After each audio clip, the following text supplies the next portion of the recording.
They, among all the plants which I have visited, this seems to be the most modernized plant.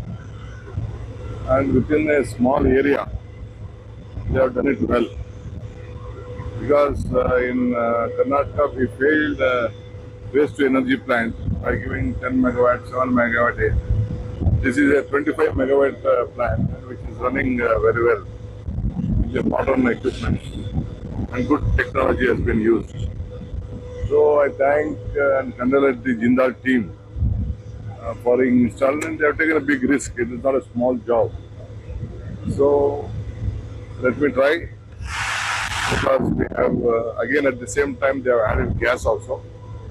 So which also I believe that gas also should be an alternative process. So let me go to Bangalore and discuss with my colleagues and my. It's a good learning experience for me. So I visited number of plants, and this seems to be more sophisticated and with a new technology.